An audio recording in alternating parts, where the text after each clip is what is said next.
Imagine a game where victory meant glory, but defeat could cost you your life. This wasn't some dark legend. It was reality for the ancient Maya, who played a ritual ball game with stakes higher than we can fathom. The losers weren't just disappointed. They were sometimes sacrificed, their fate woven into the fabric of their society's beliefs. But why? What could possibly justify such extreme consequences? The answer lies in the profound power of ancient rituals, practices so deeply embedded in these civilizations that they dictated the rise and fall of empires, the bonds between people, and even the very meaning of life and death. These rituals weren't just ceremonies, they were the invisible threads holding societies together. From the blood-stained courts of the Maya to the sacred fires of the Zoroastrians, every gesture, every chant, every offering carried weight far beyond what we might understand today.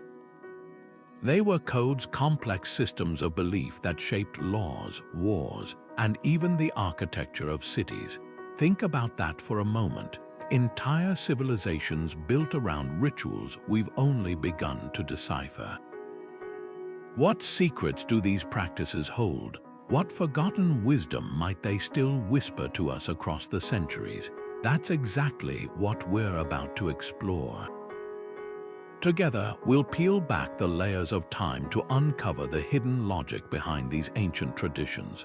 We'll decode symbols etched into stone, trace the echoes of long-lost ceremonies, and piece together how these rituals didn't just reflect society, they created it.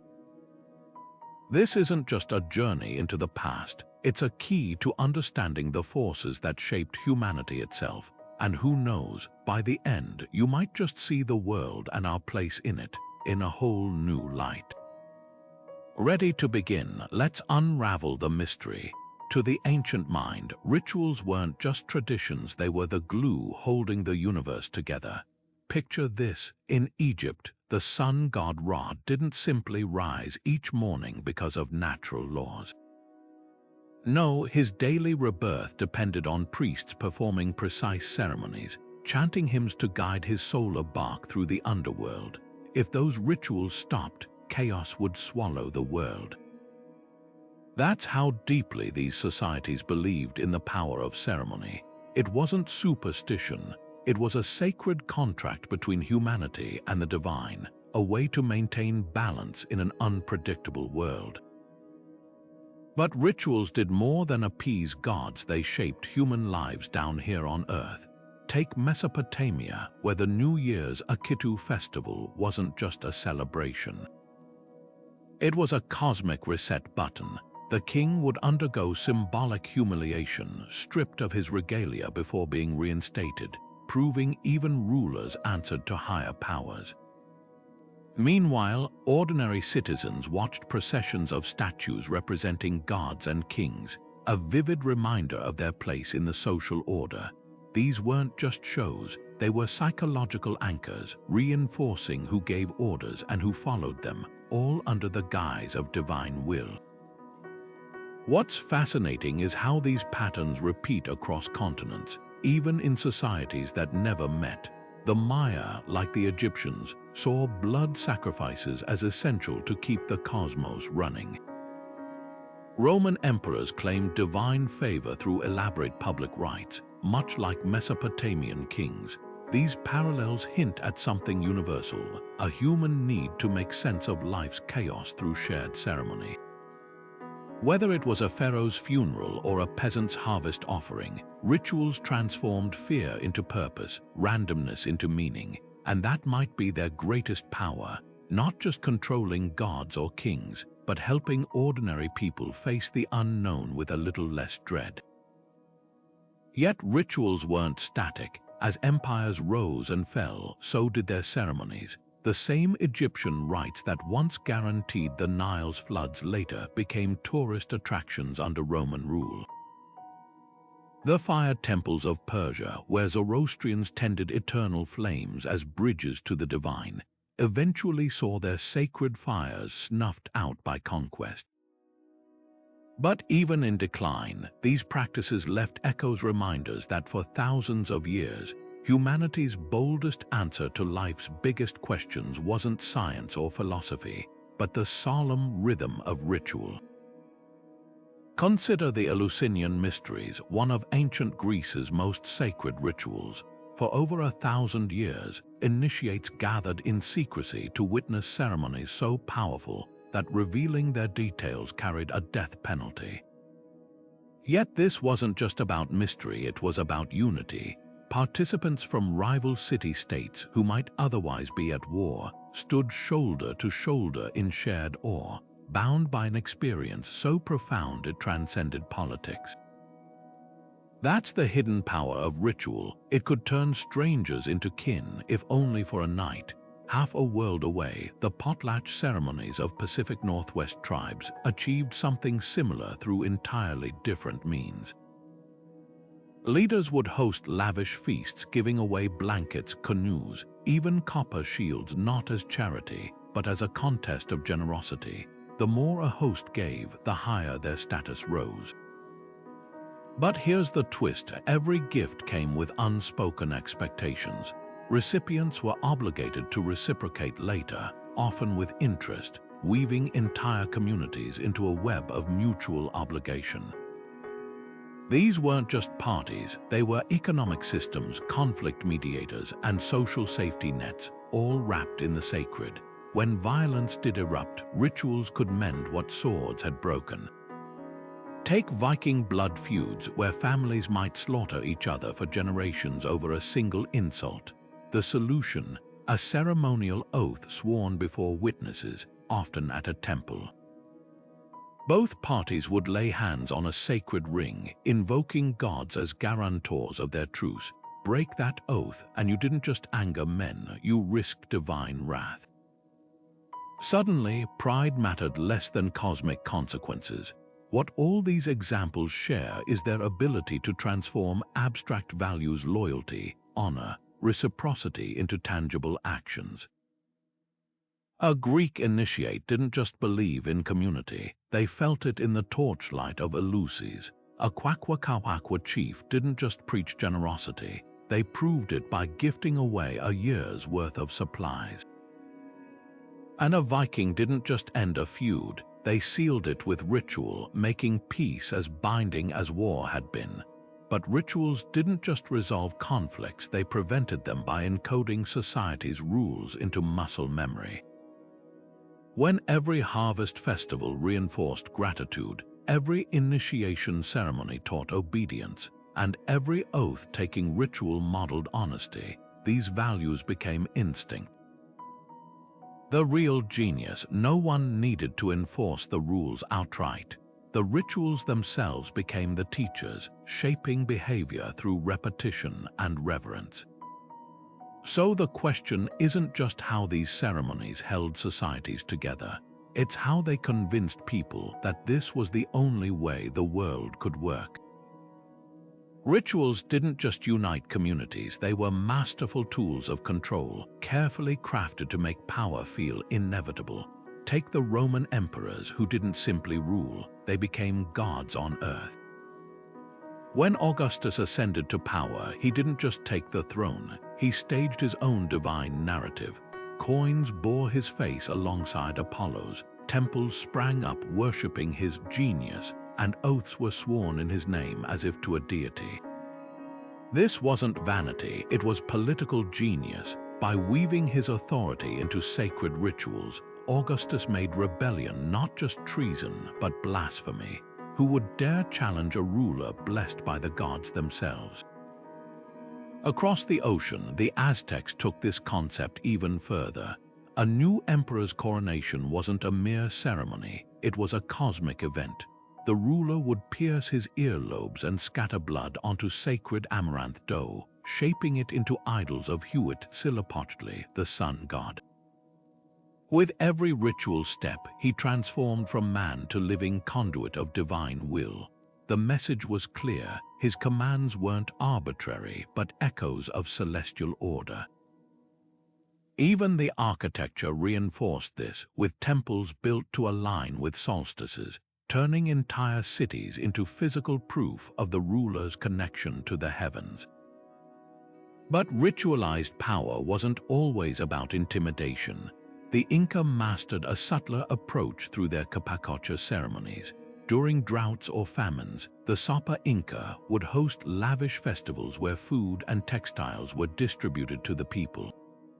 On the surface, it looked like generosity, yet every gift came stamped with the emperor's insignia.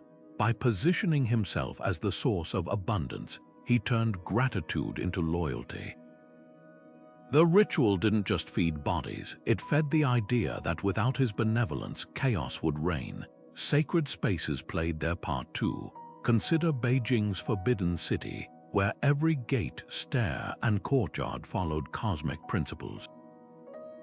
Only the emperor could walk the central axis, believed to align with the North Star, the universe's pivot. Visitors approaching the throne had to ascend marble ramps carved with dragons, their every step a physical metaphor for rising through the hierarchy. The design screamed one truth: this order wasn't man-made, but heaven-ordained. Resistance wasn't just futile, it was unnatural. Yet for all their sophistication, these systems had a dark undercurrent. The same rituals that celebrated life could demand death. Aztec rulers didn't just wear jaguar pelts as symbols of power.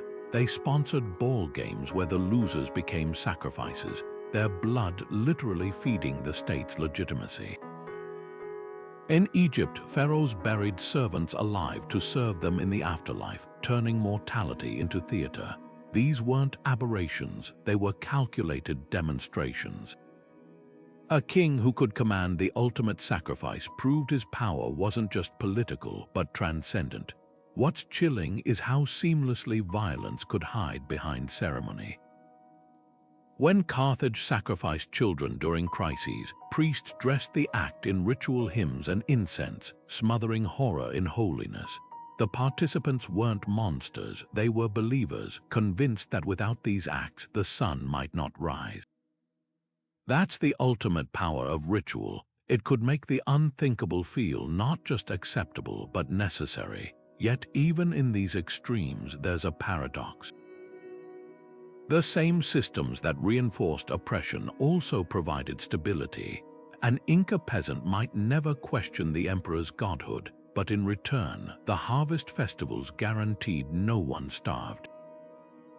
The Roman citizen mocking the emperor risked execution, but the imperial cult also gave distant provinces a shared identity. Rituals were society's double-edged sword, tools of control, yes, but also the fragile glue holding civilizations together when war or famine threatened to tear them apart. The line between sacred duty and political weapon wasn't just blurred, it was deliberately smudged.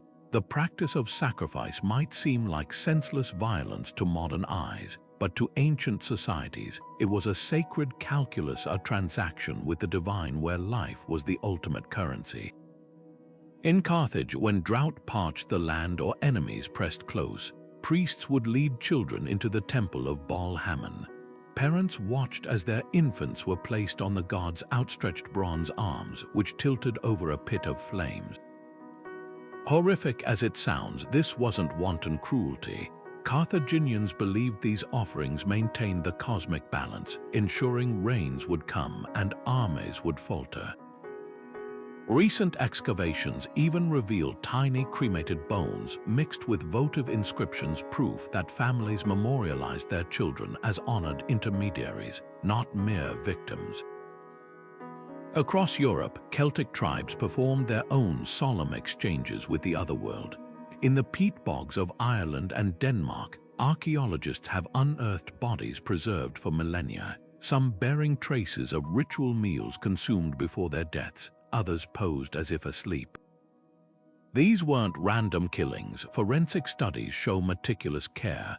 The Toland man, for instance, wore a braided leather noose so finely crafted it suggests reverence, not brutality. His last meal was a porridge of wild seeds, perhaps a final communion with the earth he'd soon nourish. For agricultural societies, these sacrifices mirrored nature's own cycles, decay feeding renewal, death ensuring life. What's startling is how often modern assumptions crumble under archaeological scrutiny. Take the Aztecs, long depicted as bloodthirsty fanatics. New research reveals their sacrifices peaked during droughts not for terror, but as desperate acts of hydrological engineering. They believed human blood, like water, carried animating force to quench the thirst of Tlaloc, the rain god.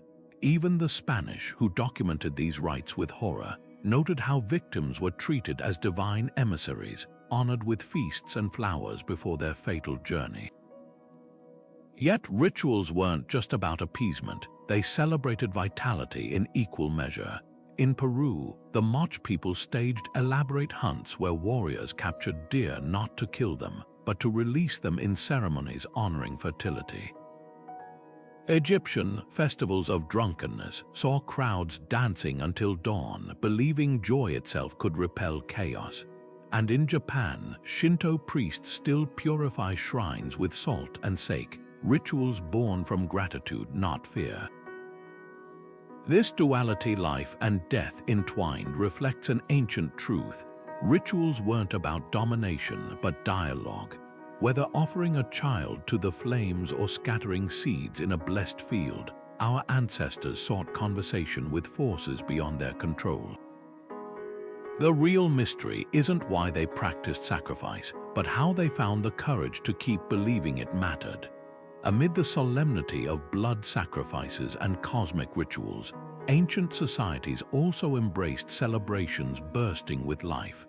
Festivals where chaos wasn't feared but welcomed as a catalyst for renewal.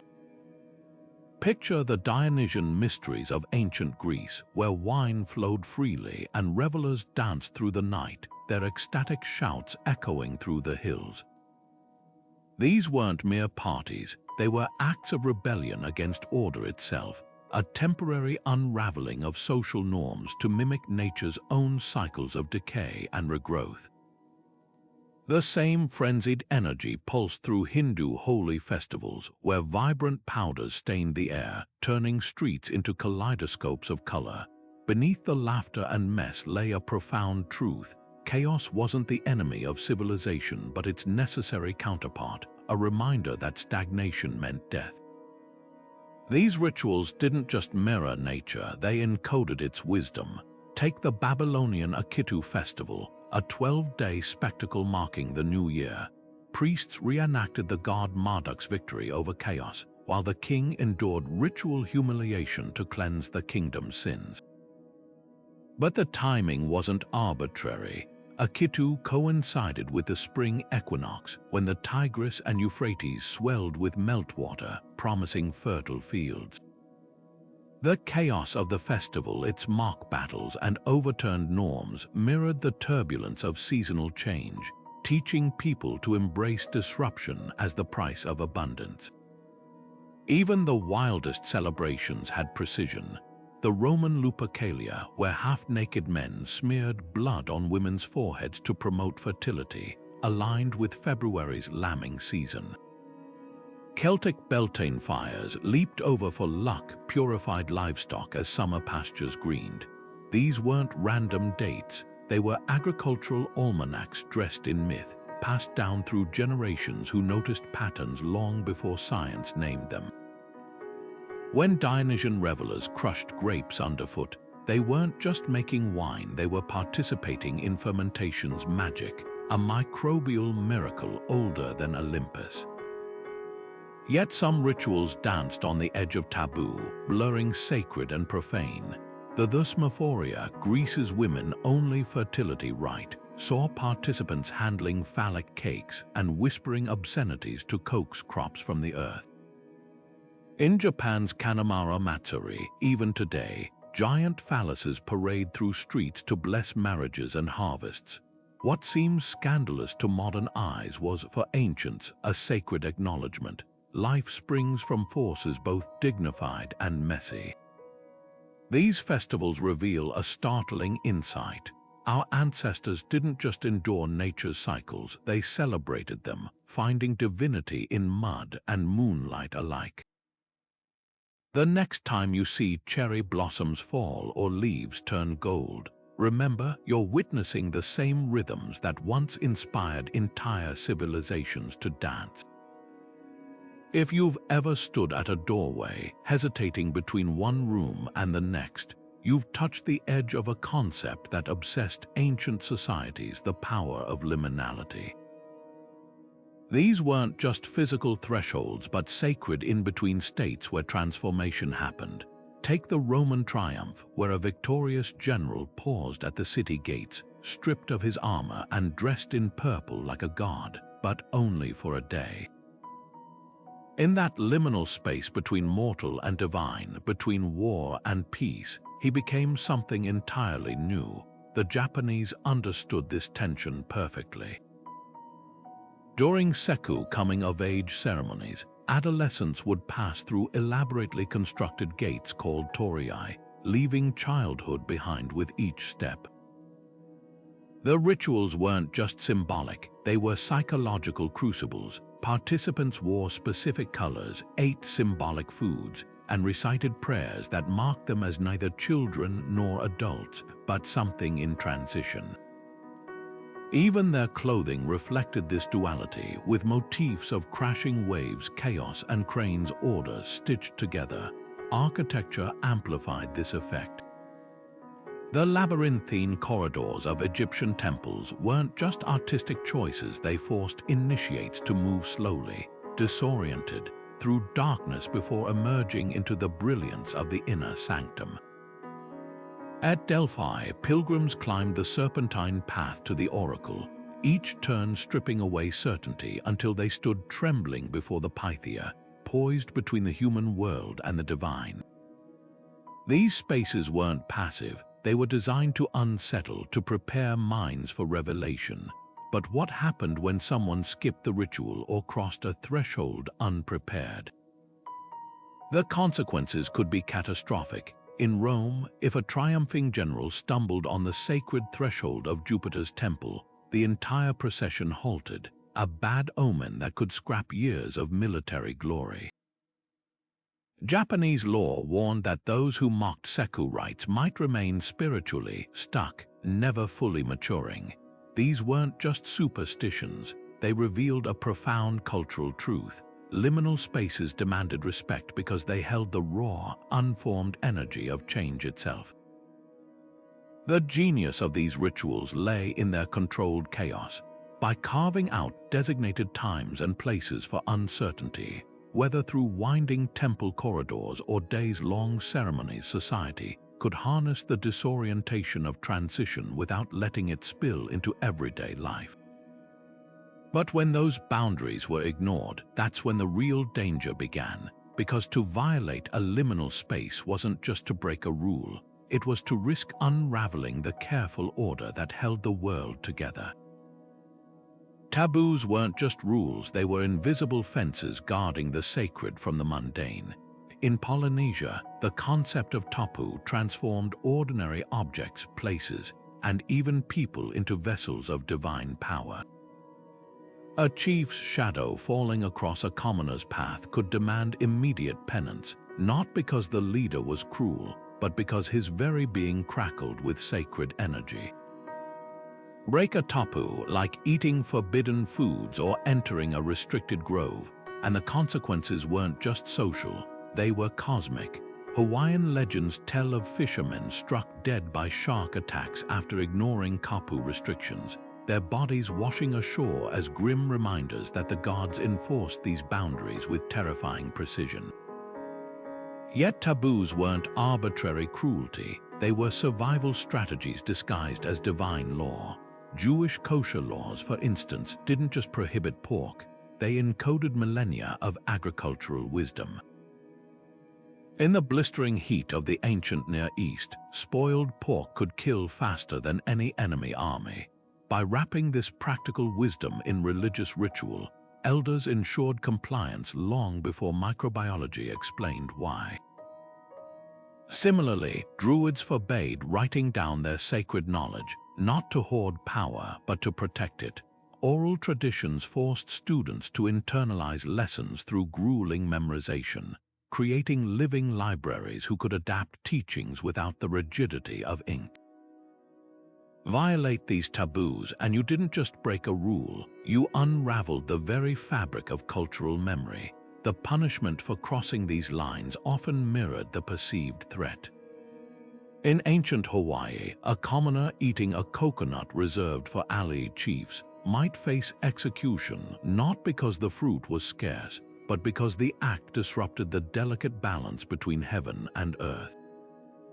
Maori warriors avoided touching cooked food with their hands after battle, fearing contamination from the spiritual residue of violence.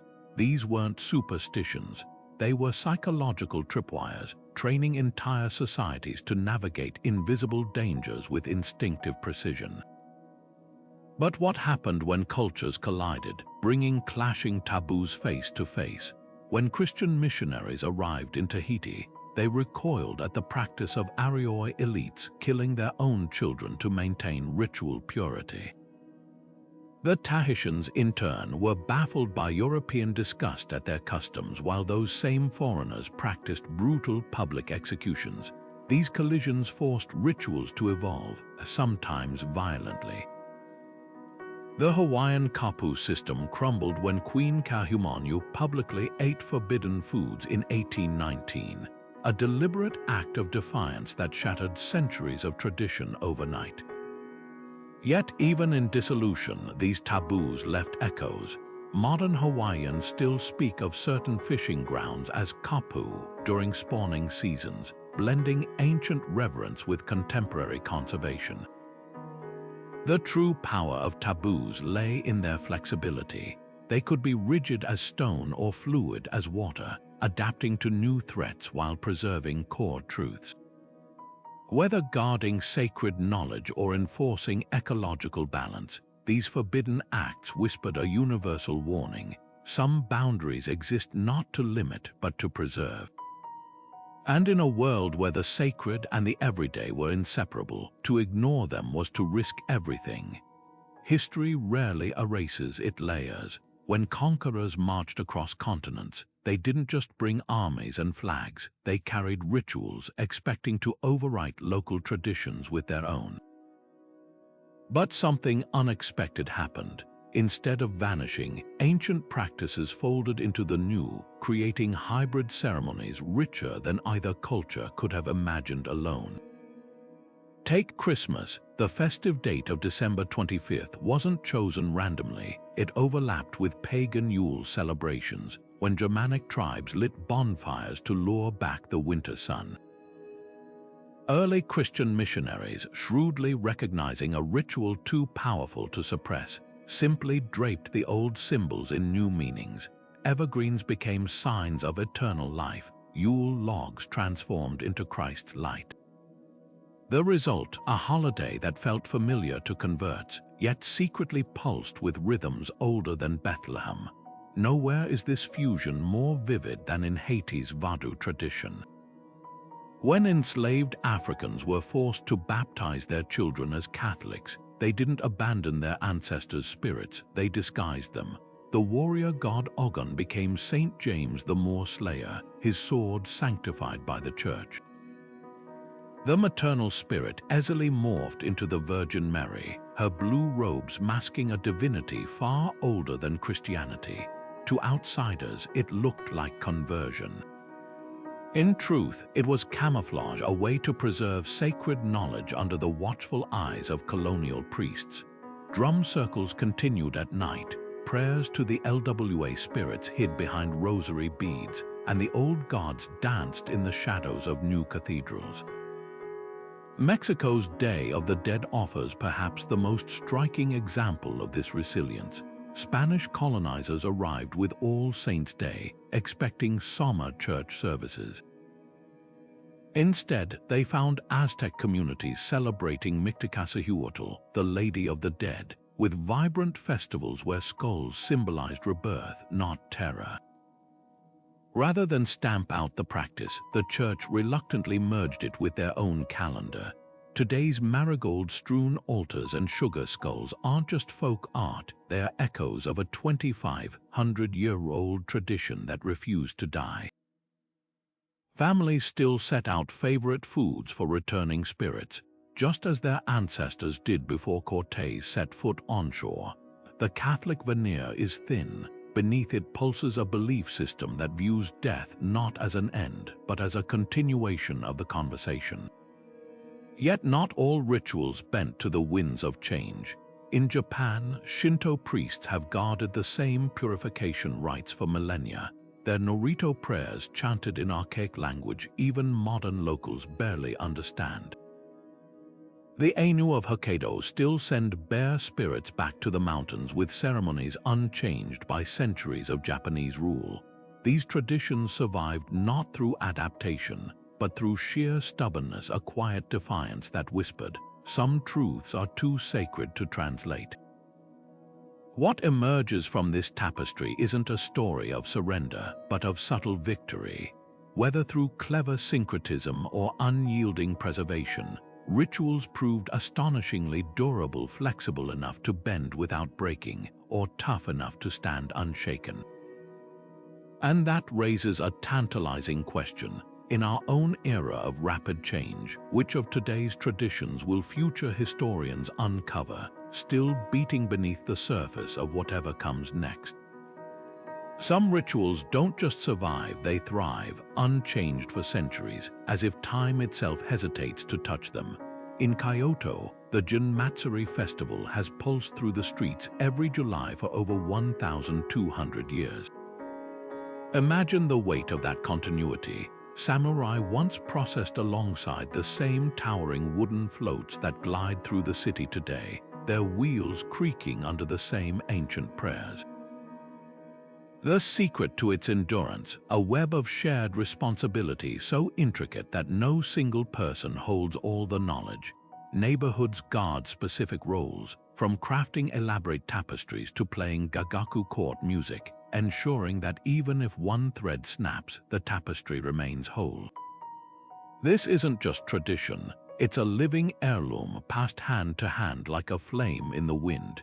Equally unbroken is the Yasna ceremony of the Zoroastrians, a liturgy so precise that a single mispronounced syllable could nullify its power. For over 3 millennia, priests have recited the same Avestan hymns, their words unchanged since the days of Cyrus the Great. Unlike texts locked in libraries, Yasna survives through grueling oral apprenticeships. Young priests memorize 72 chapters by rote, their training so rigorous that it rewires their speech patterns, making the ancient tongue as natural as breathing. Here, preservation isn't passive, it's a sacred rebellion against forgetting, a refusal to let the whispers of the dead fade into silence. Yet not all rituals enjoy such unbroken lineages. Modern pagan solstice celebrations, for instance, are vibrant tapestries woven from fragments, medieval chronicles, folk customs, even educated guesses. When Druids gather at Stonehenge today, their ceremonies blend archaeological findings with creative reinterpretation.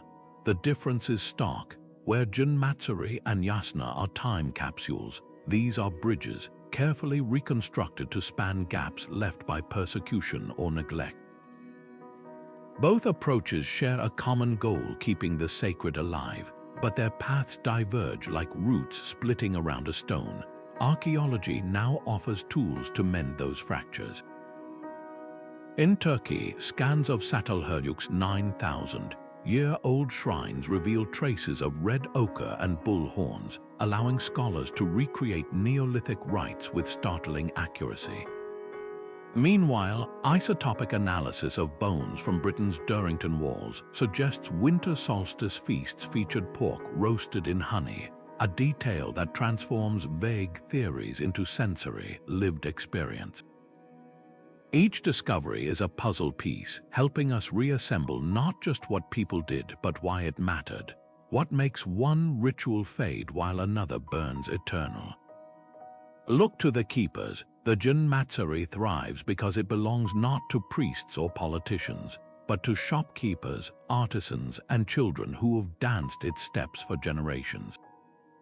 The yasna endures because it binds identity to sound, making preservation a matter of survival, and the reconstructed, they remind us that even broken chains can be reforged, not as perfect replicas, but as honest conversations between past and present. After all, the dead may forget their words, but the living can still listen. Buried beneath the soil or displayed in museum cases, ancient artifacts often seem like silent witnesses to forgotten worlds until you learn their language. Take the Nebra sky disk, a 3,600-year-old bronze circle inlaid with gold stars. At first glance, it's just an elegant depiction of the night sky. But tilt it toward the horizon at specific latitudes, and something miraculous happens. The positions of its stars align perfectly with solstice markers, transforming it into a portable astronomical calculator. This wasn't decoration, it was a ritual tool, likely used by Bronze Age priests to predict celestial events that dictated planting seasons and sacred festivals. The disk's two golden arcs, they represent the angle of the sun's journey between winter and summer solstices, a celestial roadmap etched in metal. Not all artifacts surrender their secrets so easily. The haunting jade masks of the Olmecs, carved with eerie, half-human features, still baffle archaeologists. Were they portraits of rulers, gods, or perhaps both? Without written records, every interpretation is a high-stakes puzzle. Some scholars think the masks' exaggerated lips and downturned mouths depict jaguar deities, linking rulers to the jungle's raw power. Others note how the jade itself, imported from distant Guatemala, would have shimmered like water when polished, a deliberate echo of the Olmec's rain god. The truth might lie in between. These masks could have been ritual anchors, worn during ceremonies where kings temporarily became divine conduits. Breakthroughs sometimes come from the unlikeliest details.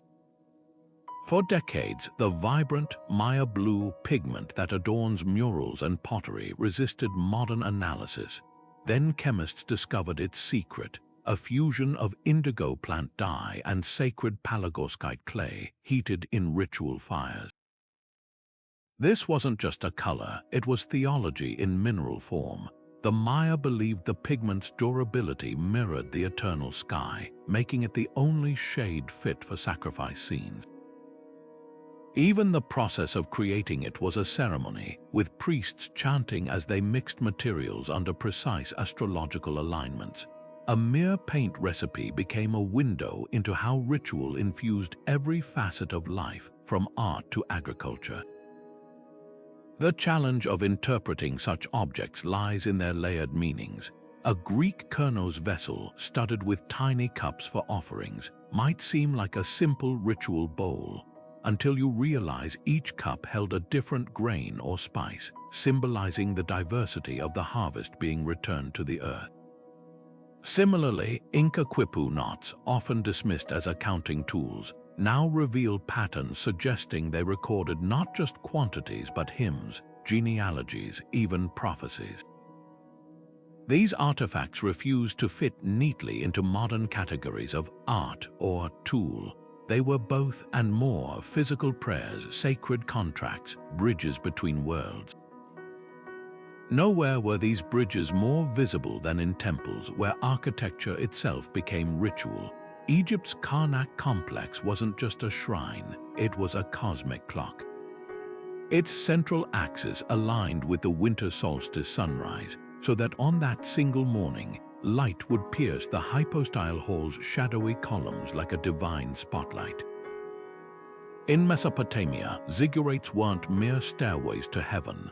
Their 7 tiers mirrored the 7 known celestial spheres, turning every ascent into a symbolic journey through the cosmos. Even the act of building these structures was sacred. Cuneiform tablets from describe how workers laid foundation deposits figurines of gods holding bricks beneath each new layer, embedding divine approval into the very mortar. What emerges from these fragments is a pattern as intricate as the artifacts themselves. Rituals weren't performed in isolation, but woven into objects, spaces, and even the materials used to create them. A mask wasn't just worn, it transformed its wearer. A temple wasn't just visited, it reenacted the universe's order. And in that alchemy of symbol and substance, ancient people found a way to make the intangible devastatingly real. The stones of Göbekli Tepe whisper secrets older than civilization itself. Built over 11,000 years ago, long before the pyramids or Stonehenge, this towering ring of carved pillars isn't just architecture, it's a frozen moment of ritual imagination. Each limestone column, heavy as a school bus, bears intricate reliefs of scorpions, vultures, and prowling lions, their forms emerging from the rock as if summoned from another world. But here's the astonishing part. The entire complex was deliberately buried around 8000 BCE, filled in with rubble as if sealing away something too potent to leave exposed. What ceremonies happened here? The alignment holds clues. Central pillars point toward celestial events, their positions mirroring the Cygnus constellation, a pattern repeated in later Neolithic sites across Europe. This wasn't just a temple, it was an observatory, a calendar, and perhaps a stage for rites so powerful they demanded both monumental effort and deliberate oblivion. Half a world away, Angkor Wat's sprawling corridors tell a different kind of cosmic story. The temple's 5 central towers don't just mimic Mount Meru, the Hindu axis of the universe. They recreate its proportions down to the last detail. Walk the causeway at dawn during the spring equinox, and you'll witness the sun rising precisely behind the tallest tower, a celestial spotlight engineered into the very stones. Even the moat's reflections weren't accidental. They doubled the temple's symbolic grandeur, turning earthly architecture into a shimmering vision of the divine. But Angkor's genius extended beyond visuals. Recent laser scans reveal an astonishing hydraulic system beneath the complex, with canals and reservoirs positioned to mirror the Milky Way. Every monsoon flood wasn't just managed, it was ritualized, transforming seasonal chaos into sacred order. Sound, too, became sacred architecture. In the theaters of ancient Greece, actors didn't just perform, they channeled gods, their voices amplified by acoustic engineering so precise it still baffles modern experts. At Epidaurus, a dropped coin on stage can be heard clearly in the highest back row, 60 meters away. This wasn't vanity, it was spiritual technology. When choruses sang hymns to Dionysus, the limestone seats acted as sound filters, dampening low-frequency crowd noise while boosting the performer's resonant tones. The effect, even a whisper about fate or divine justice, would reach every listener with eerie clarity, as if the gods themselves were speaking through the stones. Yet these structures didn't exist in isolation, they seeped into daily life. The same farmers who gathered at Göbekli Tepe likely arranged their homes to echo its celestial alignments, turning domestic spaces into microcosms of the sacred. In Cambodia, villagers built smaller house shrines mirroring Angkor's towers, weaving grand cosmology into intimate family rites. And when Greek theatergoers returned home after performances, they carried the echoes of those perfectly projected chants into their own songs and stories, blurring the line between ritual space and everyday reality. The true power of these designs lies in their duality. They anchored societies to cosmic cycles while giving tangible form to humanity's deepest questions. A pillar wasn't just stone, it connected earth to sky. A theater wasn't just entertainment, it was a conduit for divine voices. And in that alchemy of form and function, ancient architects achieved something modern builders often forget. They made belief visible, audible, and unforgettable. Every home was its own sacred universe in the ancient world. In Rome, families gathered each morning before the Lararium, a small shrine where wax figurines of household gods stood guard. Paterfamilias would offer wine, honey cakes, and whispered prayers to the lares and penates spirits of ancestors and pantry protectors. This wasn't empty tradition, it was the glue of domestic life. When a child took their first steps, the family laid tiny shoes before the shrine, thanking the gods for milestones unseen. Before meals, a pinch of salt was tossed into the hearthfire, transforming supper into communion. These weren't grand gestures, but their repetition wove reverence into the fabric of everyday existence, turning a clay lamp's flicker into a divine wink. Across the Han Dynasty's sprawling households, ancestor veneration followed a different rhythm. Elaborate wooden tablets inscribed with generations of names stood in special alcoves, their surfaces polished smooth by daily offerings of tea and rice. During the Hungry Ghost Festival, families laid out entire banquets for spectral guests, burning joss paper replicas of money, clothes, even paper iPhones in modern adaptations. The message was clear: death didn't sever bonds, it merely changed their form. A daughter might consult her grandfather's tablet before choosing a husband, trusting his unseen guidance in the rustle of incense smoke. What's striking is how these intimate acts mirrored and sometimes challenged state power. Roman emperors promoted public cults of imperial divinity, yet in private homes, people still whispered prayers to older, humbler gods. Chinese magistrates might perform elaborate Confucian rites by day, but at night, their wives left dumplings for fox spirits believed to influence fortune. This duality reveals a profound truth. Grand state rituals projected order, but domestic practices nurtured the resilience of alternative beliefs. The kitchen itself became contested sacred space. In India, Brahmin households maintained separate fire pits for cooking and offerings, their flames never allowed to mix. Aztec women grinding maize on stone metates sang hymns to Chicomacoatl, the corn goddess, even as priests atop pyramids sacrificed warriors to Huitzilopochtli. These parallel devotions show how domestic rituals preserved folk wisdom that official religion often sidelined. Perhaps nowhere was this tension more poignant than in Jewish homes during Roman occupation. While Herod's temple stood in Jerusalem, ordinary families marked Sabbaths with bread blessed on handmade pottery plates, vessels too humble for conquerors to covet. When the temple fell in 70 CE, these domestic rituals became the faith's lifeline, proving that what's whispered around a family table often outlasts what's shouted from palace altars.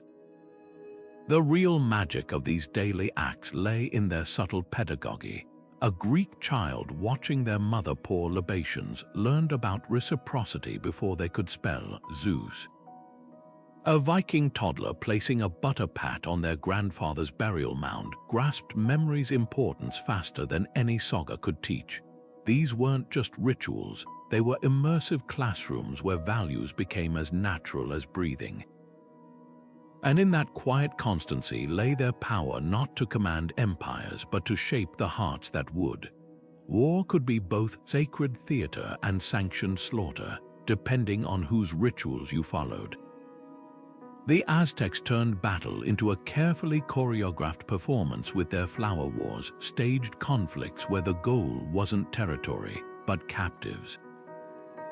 Warriors dressed in elaborate feather regalia clashed with obsidian blades designed to maim, not kill, their movements as precise as dancers. These weren't random skirmishes, they were religious obligations, providing sacrifices to keep the sun rising. Yet beneath the pageantry lay a grim pragmatism. By funneling violence into controlled spectacles, the Aztec state prevented all-out war between rival cities while feeding the insatiable altars of Tenochtitlan. The captured warriors knew their fate, yet they fought fiercely not for survival, but for the honor of becoming literal fuel for the cosmos. Half a world away, the Greeks devised their own ritualized antidote to endless bloodshed, the Olympic truce. Every 4 years, messengers proclaimed Ekacharia, a sacred pause in all conflicts. Soldiers lowered their swords, and pilgrims traveled safely through enemy lands to witness athletes compete not for lives but for olive wreaths. The irony was deliberate. Events like the Pancration, a brutal mix of boxing and wrestling, mirrored war's violence, yet their arena was a space where death was forbidden. Even the funeral games in the Iliad followed this pattern. Achilles hosted chariot races and spear throws to honor fallen Patroclus, transforming grief into structured competition.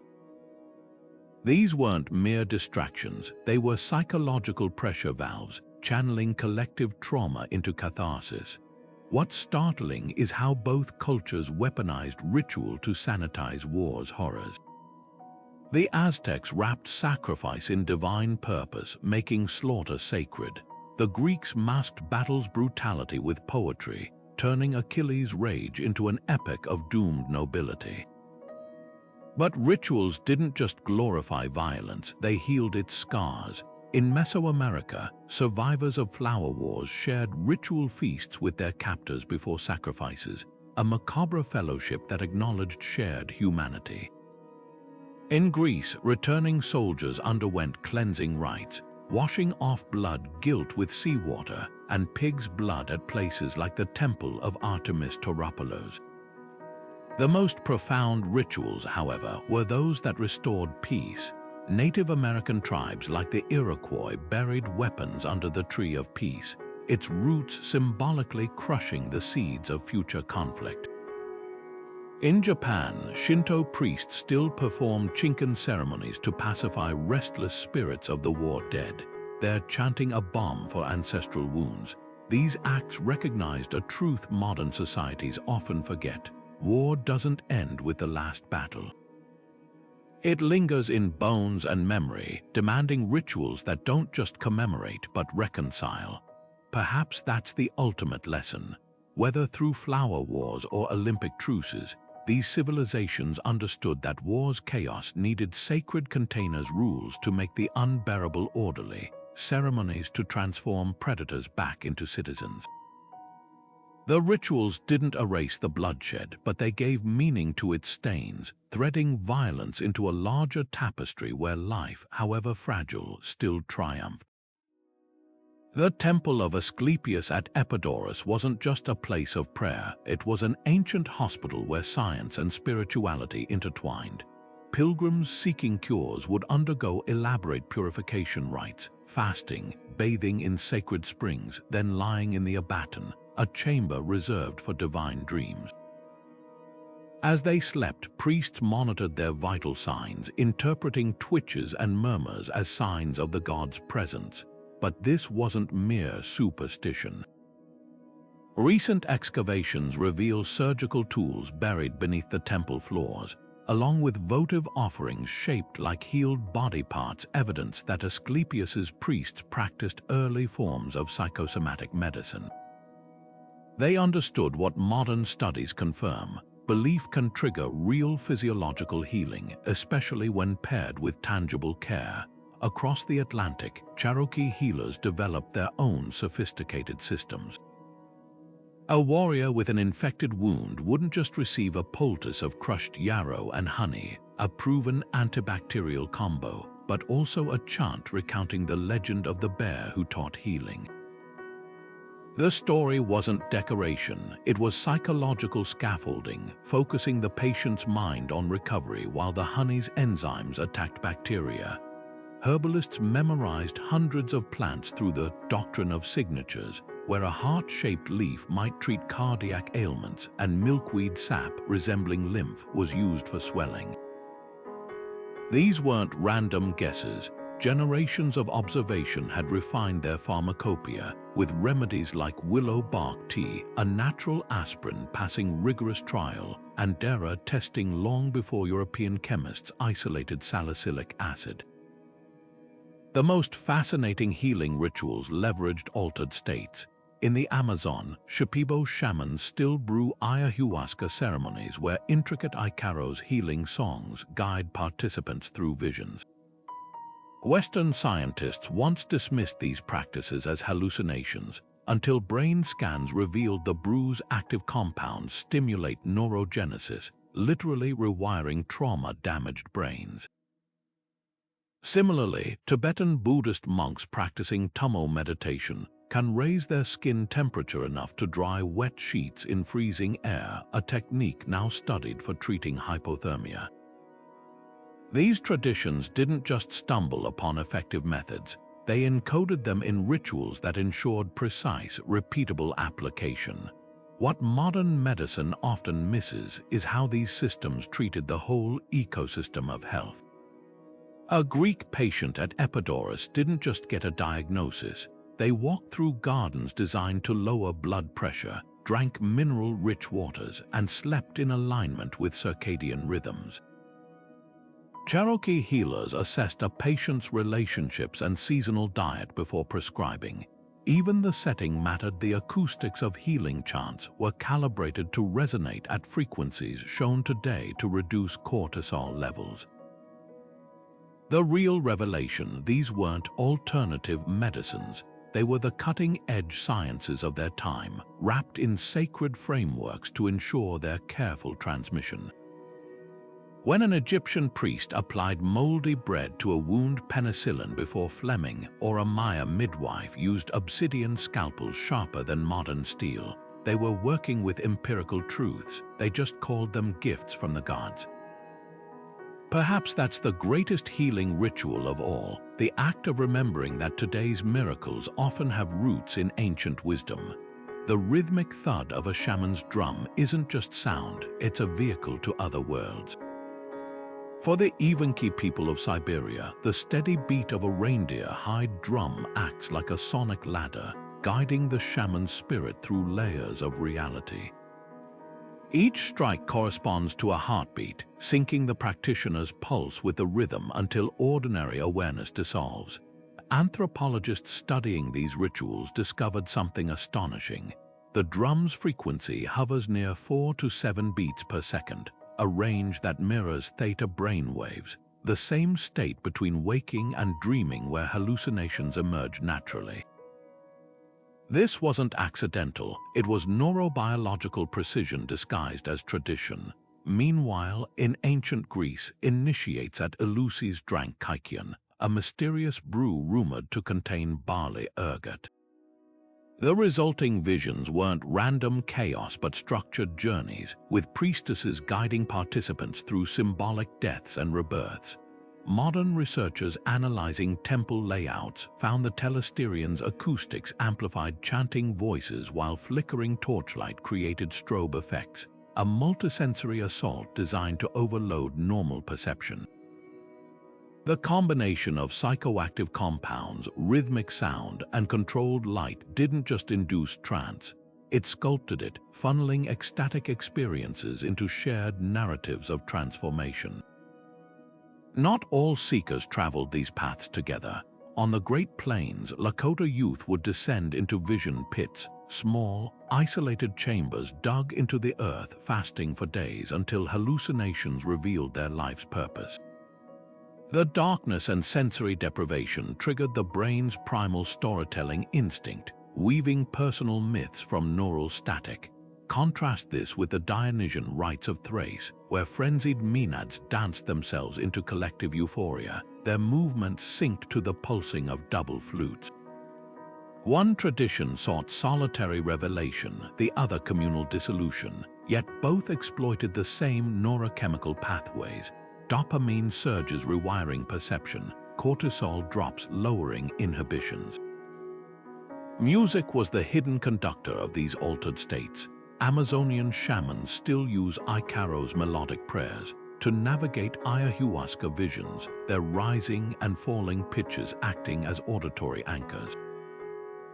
Brain scans reveal these songs activate the default mode network, the brain's storyteller, while suppressing the prefrontal cortex responsible for critical doubt. Similarly, Tibetan monks chanting in harmonic overtones can induce meditative states measurable by e.g., their voices becoming living tuning forks for consciousness. What unites these disparate traditions is their intuitive grasp of neurobiology long before science named it. Whether through drum beats, brews, or darkness, they found ways to pry open the doors of perception, not to escape reality, but to reshape it. And in that fleeting space between worlds, they glimpsed truths that ordinary minds could never hold. The drone of a Tibetan monk's throat singing doesn't just fill the air, it splits it, vibrating at frequencies so precise they seem to bend reality. When these practitioners chant in harmonic overtones, they're not merely performing music, they're sculpting sound into a ladder between worlds. Each sustained note resonates at multiple pitches simultaneously, creating an acoustic illusion of three voices emerging from one throat. Scientists studying these rituals discovered something extraordinary. The vibrations stimulate the vagus nerve, slowing heart rates and syncing the brain waves of listeners into a shared meditative state. This wasn't entertainment, it was neurobiological alchemy, turning air into a conduit for transcendence. Half a world away, the aboriginal didgeridoo's earthy growls served a different but equally profound purpose. Played during sacred corroboree ceremonies, its cyclical rhythms mirrored the pulsing of the land itself, the heartbeat of ancestral dreamtime stories. The instrument's secret lay in its circular breathing technique, where players inhale through the nose while exhaling into the mouthpiece, creating an unbroken sonic stream that could last for hours.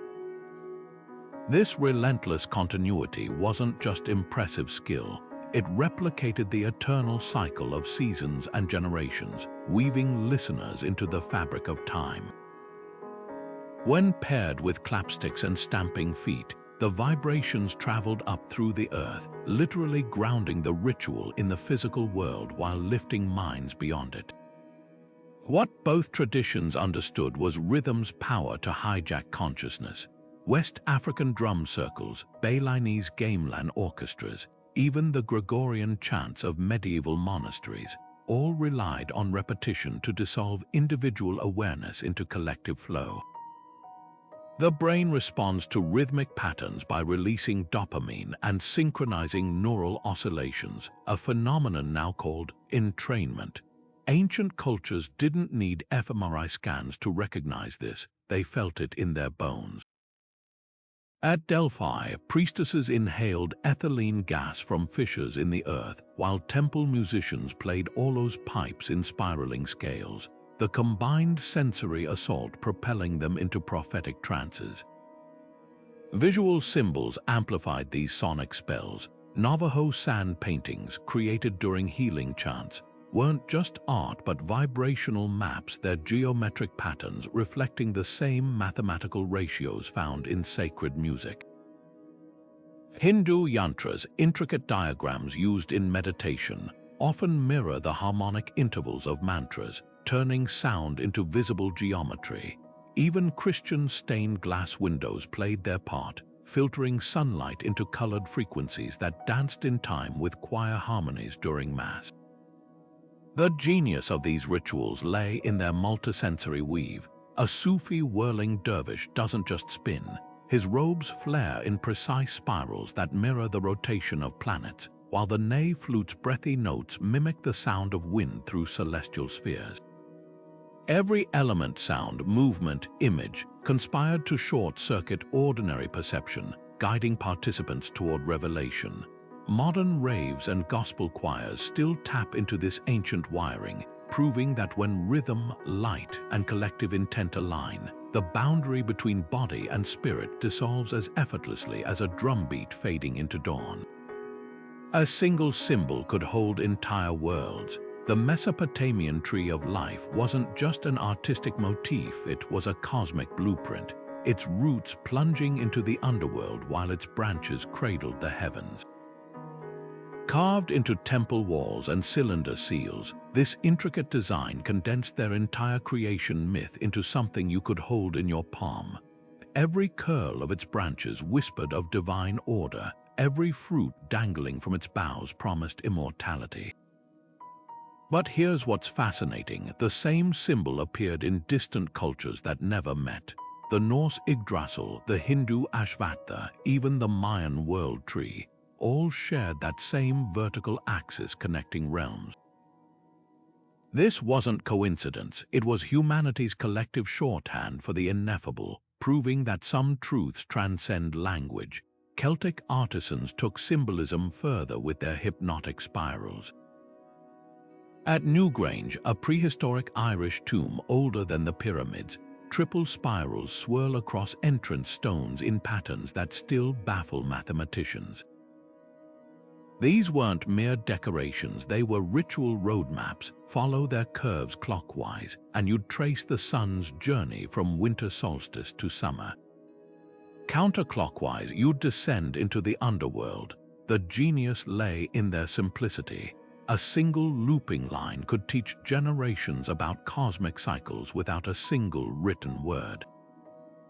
Some symbols never faded, they just shapeshifted. The caduceus, that twin serpent staff now plastered on ambulances and pharmacies, began as the Mesopotamian rod of Ningishzida, a god of healing. Greeks later grafted it onto Hermes, then Romans onto Mercury, each culture layering new meanings like patina on bronze. Today's doctors might not know they're wielding a 4,000-year-old charm against disease, but the symbol's power persists. Behind every enduring symbol stood the scribes' history's unsung codekeepers. Babylonian temple accountants didn't just tally sheep, they pressed cuneiform wedges into clay to record omens, turning chicken entrails into data sets.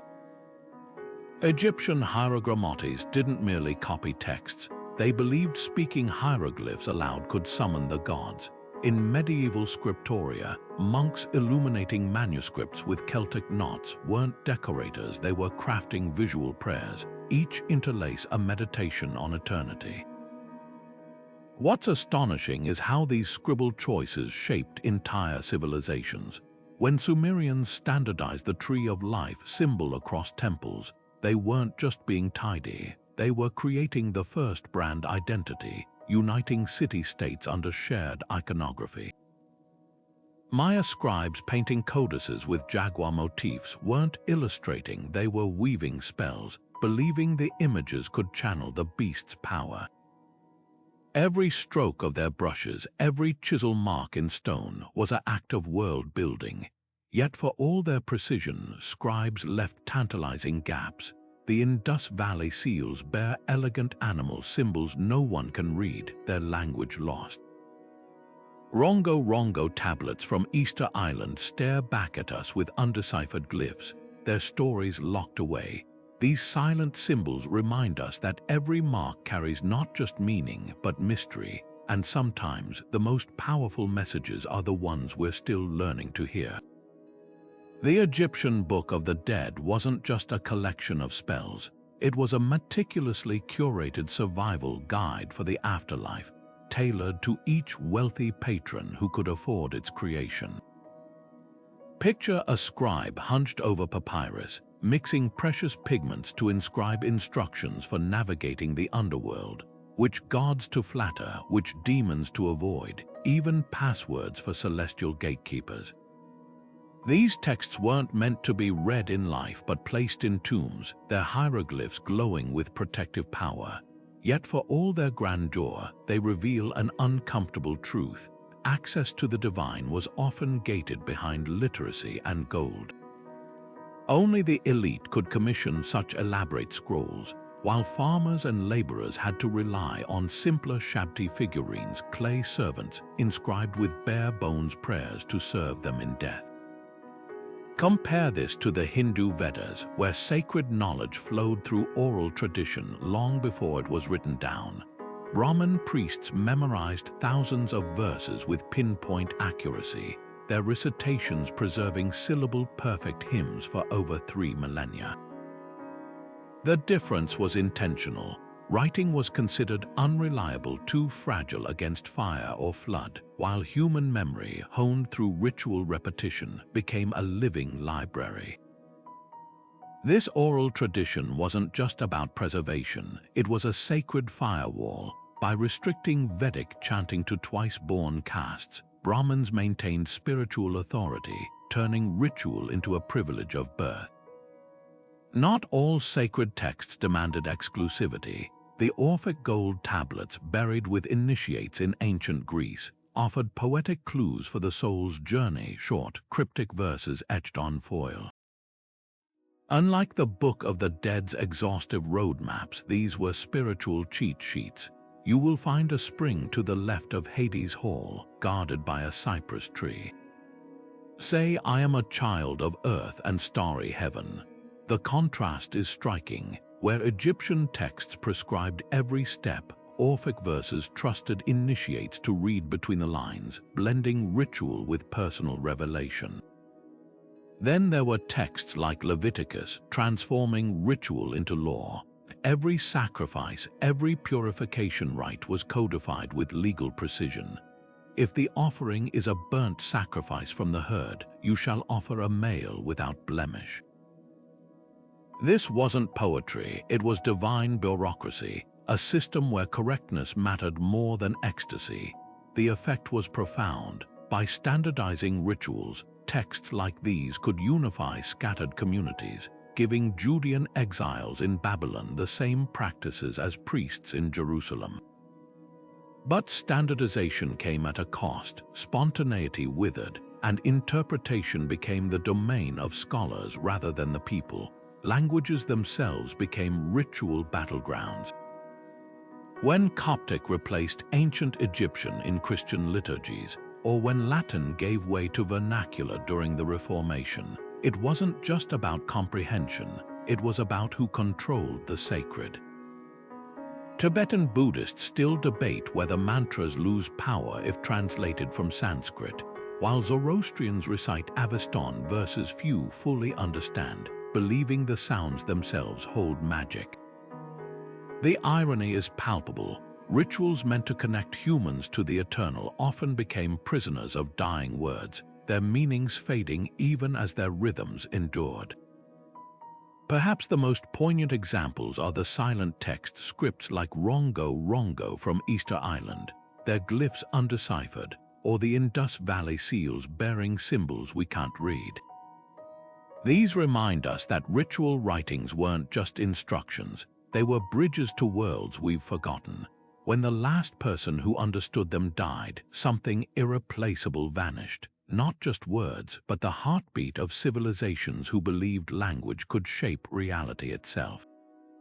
Some rituals outlast the very languages that once gave them voice. In the misty valleys of the Pyrenees, Basque dancers still leap to melodies older than written history, their movements echoing a language isolate Euskara that predates Roman conquest. The steps survive, passed knee to knee through generations, even as the original chants fade into silence. Half a world away, the Ainu of Japan continue their Ayamonte bear ceremonies, sending animal spirits back to the mountains with prayers in a tongue now spoken fluently by fewer than a dozen elders. These traditions cling like lichen to stone, thriving long after the words that birthed them have crumbled. Archaeologists face a haunting challenge when reconstructing rituals like the Etruscans' elaborate divination rites. Without living speakers, scholars must decode bronze liver models, intricate maps of the cosmos used by haruspices to read entrails, by comparing symbols to fragmentary bilingual texts. A single misstep could turn sacred ceremony into meaningless pantomime, yet modern Tuscans still gather for festivals inspired by these very rites, proving that sometimes the body remembers what the mind forgets. Dancers twirl in reconstructed linen tunics, their gestures approximating what Etruscan tomb paintings suggest, while linguists debate whether the word zerna meant moon or omen in a prayer. What happens when the original incantations dissolve into time? The Welsh Mari Wyd tradition offers clues. Each winter, revelers parade a horse skull door to door, trading verses in a call and response battle called PWNCO. Many participants no longer speak Welsh fluently, yet the ritual persists, its power shifting from linguistic meaning to communal rhythm. The bones remember even when the tongue stumbles. Similarly, Hawaiian hula chants once contained encoded histories and genealogies, sacred knowledge nearly lost under colonial suppression. Today's practitioners combine surviving fragments with new compositions, weaving tradition and innovation into living tapestries. Gender often dictated who guarded these fragile threads. Among the Sami of Scandinavia, Nokun drums used for shamanic journeys were traditionally played by men, while yoik singing preserved family histories through women's voices. In Bali, men perform the barong dance's vigorous battle sequences, but women alone may present Sanghyong Dadari offerings to appease spirits. These divisions weren't arbitrary, they mirrored each culture's cosmic blueprint, assigning ritual roles as precisely as stars in a constellation. Yet even the strictest traditions bend. When Navajo weavers lost the ceremonial songs once sung at looms, they adapted by humming the rhythms instead, letting the wool's patterns speak where words failed. Perhaps that's the ultimate lesson. Rituals aren't fossils to preserve under glass, but rivers ever-changing, yet always flowing from the same ancient source. The ancient world carved gender roles into sacred stone, but not always in the ways we might expect. In Greece, the Thesmophoria festival barred men entirely. Women gathered for 3 days, handling phallic-shaped cakes and burying piglets in pits to rot, their decay symbolizing both death and the promise of renewed fertility. These weren't just fertility rites, they were covert power structures. Athenian men might govern the city, but during the Thesmophoria, their wives held the keys to the granaries, their rituals believed to ensure the next harvest. Contrast this with Rome's Mithraic mysteries, where underground temples echoed with the chants of all male initiates. Soldiers and merchants underwent brutal trials, scorching heat, freezing water, to ascend through 7 grades of devotion, each level mirroring the planet's celestial order. What's striking isn't just the gender divide, but how each ritual inverted everyday norms. Greek women, typically confined to domestic spheres, temporarily commanded public religious space, while Rome's hyper-masculine military elite submitted to hierarchical spiritual discipline that demanded vulnerability. Beyond the binary, other cultures carved sacred space for gender fluidity. India's Hera communities, mentioned in texts as old as the Mahabharata, were neither male nor female but a revered third gender, called upon to bless weddings and newborns with their liminal power. Their rituals, singing, dancing, and bestowing fertility blessings acknowledged what modern science confirms. Gender exists on a spectrum. Similarly, among many Native American nations, two-spirit individuals combined masculine and feminine traits, serving as shamans and mediators. The Zuni Lamana weavings, the Lakota winged healers, these roles weren't tolerated exceptions but integral spiritual vocations, their duality seen as a conduit to divine insight. Rituals didn't just reflect gender roles, they weaponized them. Aztec priests performing flaying rituals wore the skins of sacrificed women, symbolizing the god Totec's rebirth, a grisly metaphor where masculinity literally enveloped femininity. Yet in Japan, female shrine attendants called miko channeled kami spirits through ecstatic dances, their purity often coded as virginity, making them ideal vessels for the divine. These contradictions reveal a universal truth. Wherever ritual thrived, it became a battleground for defining, and sometimes defying, who held power and how. Childhood, too, had its sacred thresholds. Roman boys traded their bulla amulets for adult togas during the Liberalia festival, while Jewish boys still celebrate bar mitzvahs by chanting Torah verses their ancestors recited. For girls, menarche rituals ranged from Navajo Kinolda ceremonies, 4 days of running toward the rising sun, to secluded Amazonian initiations where elders taught the mysteries of womanhood. These rites didn't just mark biological changes, they scripted cultural expectations, whispering to each generation, "This is what it means to belong." The brilliance of these systems lay in their flexibility. A Hera's blessing or a two-spirit's vision could disrupt rigid hierarchies, while women's secret rites like the Smophoria proved that even the most patriarchal societies left cracks for female authority to seep through. Rituals didn't just enforce the rules, they held the tools to rewrite them. From the moment of birth, rituals shape us, sometimes literally. A Jewish bris ceremony doesn't just mark a baby boy's 8th day. It etches identity into flesh, blending physical and spiritual initiation with a mohul's precise cut. The wail of the infant mingles with prayers older than the pyramids, binding generations in a single act. Contrast this with the Maori Tamoko, where chiseled tattoos transform skin into living genealogy. Each spiral and curve tells of ancestors and exploits, turning adolescence into a public declaration of belonging.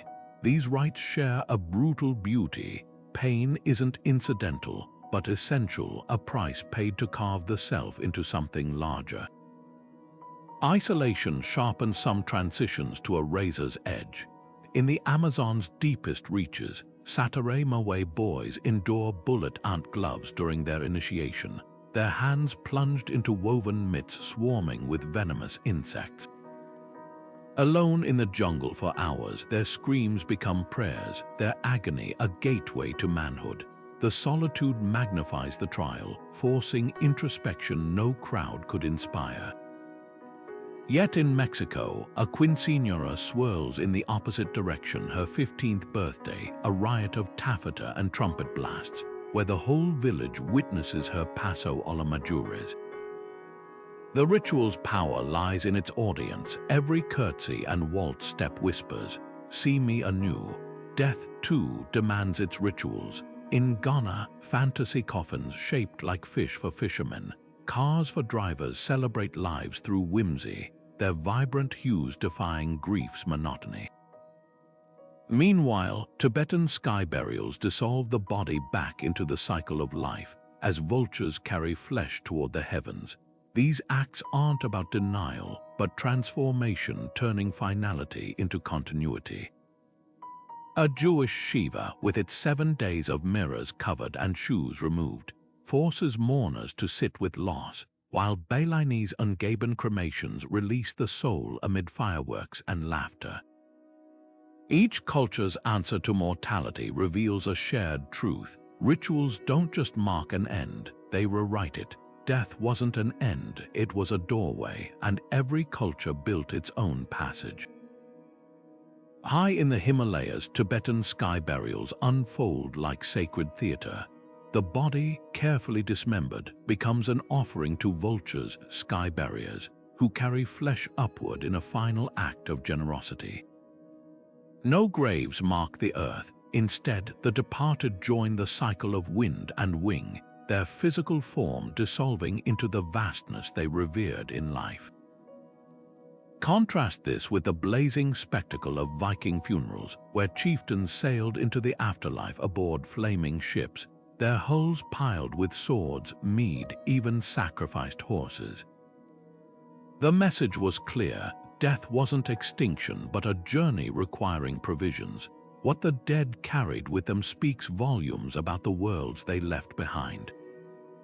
In China's Tang dynasty, tombs brimmed with minky miniature clay servants, musicians, even livestock, to serve nobles in the afterlife. But it was spirit money that revealed a deeper truth: the afterlife had its own economy. Families burned intricately folded joss paper, transforming ash into celestial currency for ancestors to spend in the other world. The practice persists today, with modern additions like paper credit cards and smartphones, proving that even the afterlife must keep up with inflation. Some rituals blurred the line between living and dead entirely. Ancient Egyptians crafted car statues, hyper-realistic effigies designed as eternal vessels for the soul.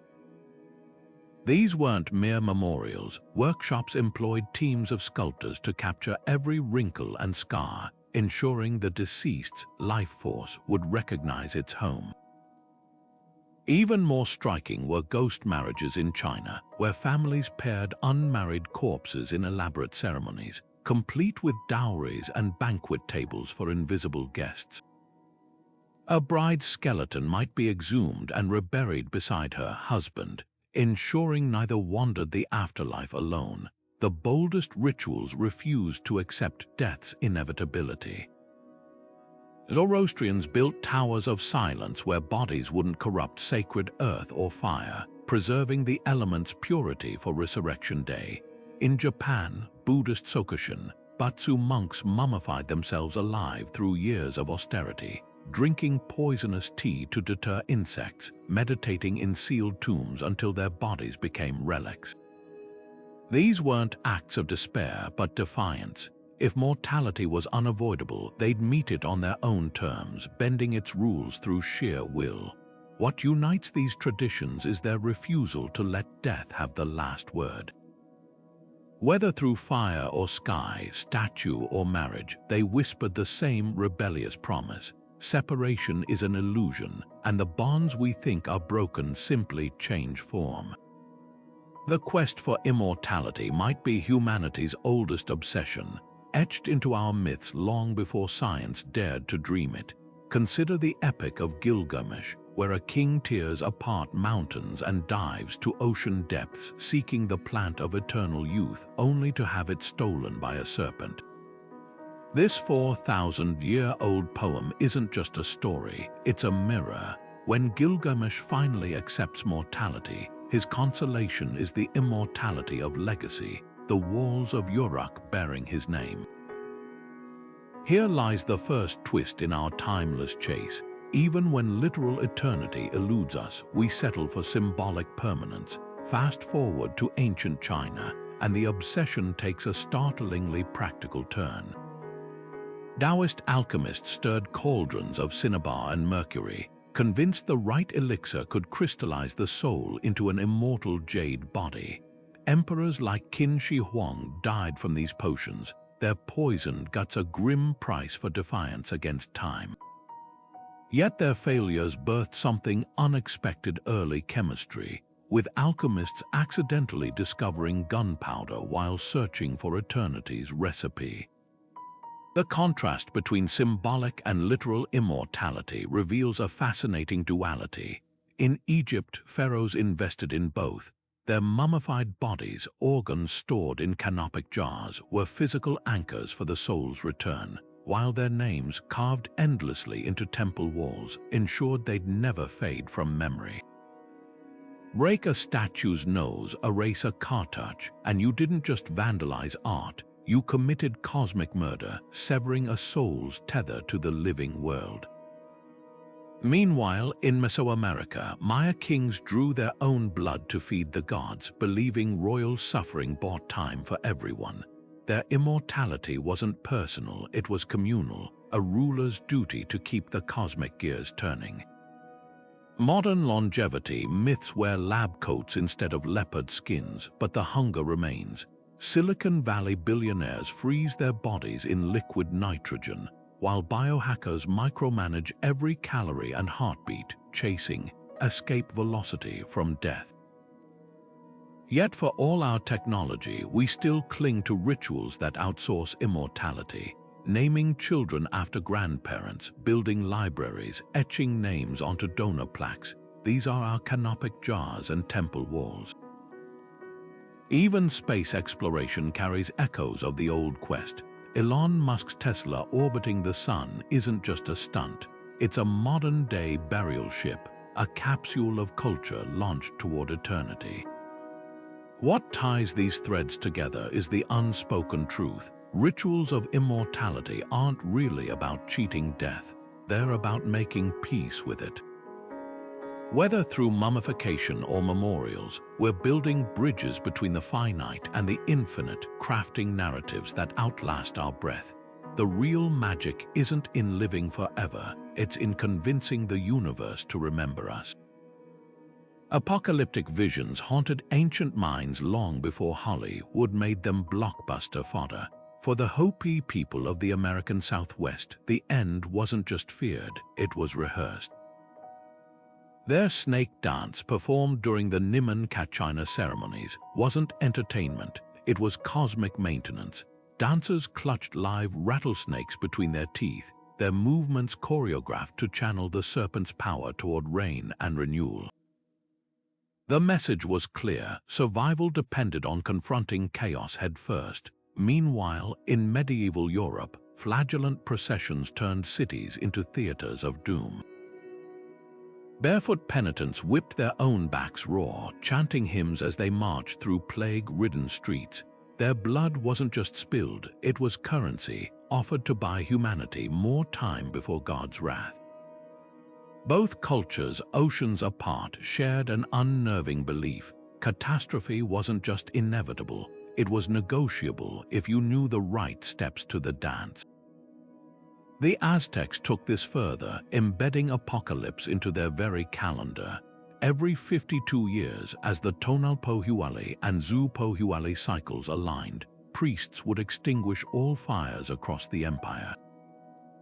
Families smashed pots, pregnant women hid in granaries, and children held their breath as the night deepened. At midnight, atop a sacred hill, a priest would carve open a sacrificial victim's chest, using friction from the wound to relight the ceremonial flame. If the fire caught, cheers would erupt. The world had been granted another cycle. This wasn't superstition, it was mathematics. The Aztecs knew time wasn't linear but a spinning wheel, and rituals were the grease keeping it turning. Why would any society ritualize its own destruction? Look to the psychology of control. When plague or drought struck, flagellants and Hopi dancers weren't just reacting, they were responding. By channeling collective terror into precise movements, they transformed helplessness into agency. A peasant couldn't stop the Black Death, but he could choose how many lashes his back endured. A Hopi elder couldn't command the clouds, but she could direct the snake's sacred energy. Rituals became psychological life rafts, giving shape to the formless dread that gnawed at civilization's edges. The modern world hasn't escaped this impulse, we've just rebranded it. Climate change summits with their negotiated emission targets, doomsday preppers stockpiling bunkers, even the viral TikTok trend of apocalypse cosplay, where teens film themselves surviving imaginary disasters, all are echoes of those ancient purification dances. The mediums have changed, but the message remains. We ritualize what we fear to make it bearable. When a teenager edits a video of herself foraging berries in a post-nuclear wasteland, she's rehearsing survival just as surely as a Hopi dancer with rattlesnakes coiled around his arms. The genius of these rituals lies in their duality. They acknowledge the abyss while refusing to let it win. Whether through the Aztec ceremonial fire or a modern climate march, humanity keeps whispering the same stubborn promise to the universe: if the end is coming, we'll meet it on our feet, dancing. The jack-o'-lantern grinning from your porch isn't just a Halloween decoration, it's the ghost of an ancient Celtic rite. 2,000 years ago, the festival of Samhain marked summer's end with bonfires and hollowed turnips carved with faces to ward off spirits wandering the thinning veil between worlds. When Irish immigrants brought the tradition to America, pumpkins replaced turnips and candy eclipsed animal sacrifices, but the ritual bones remained: costumes to confuse the dead, thresholds guarded by flickering light, even the act of trick or treat echoing when villagers offered food to appease roving ghosts. The past doesn't vanish, it disguises itself in plastic fangs and synthetic cobwebs. political theater borrows just as boldly from antiquity. When a U.S. president places their hand on a Bible to take the oath of office, they're reenacting a ritual older than democracy itself, Roman generals swearing on Jupiter's eagle before battle. The Capitol's domed architecture mimics the Pantheon, while the phrase Senate comes straight from Rome's Senatus, its elders. Even the peaceful transfer of power echoes the sacred Pomerium boundary where Roman leaders relinquished military command to enter the city as civilians. These aren't accidents, they're deliberate invocations of legitimacy, threading modern authority through ancient needles. Yet not all borrowings are equal. Modern neo-pagan movements trying to revive Norse blots or Druidic tree rites often face accusations of cultural cherry-picking, adopting the aesthetics of oak groves and runes while leaving behind the blood sacrifices and tribal context. Is a suburban Wiccan circle casting spells with store-bought candles honoring Celtic ancestors, or playing dress-up with a fragmented past? The line between homage and appropriation blurs like mist over Stonehenge. The real magic lies in recognizing these patterns alive in our own lives. Your morning coffee ritual, grinding beans, waiting for the brew mirrors, Japanese tea ceremonies where every motion cultivates mindfulness.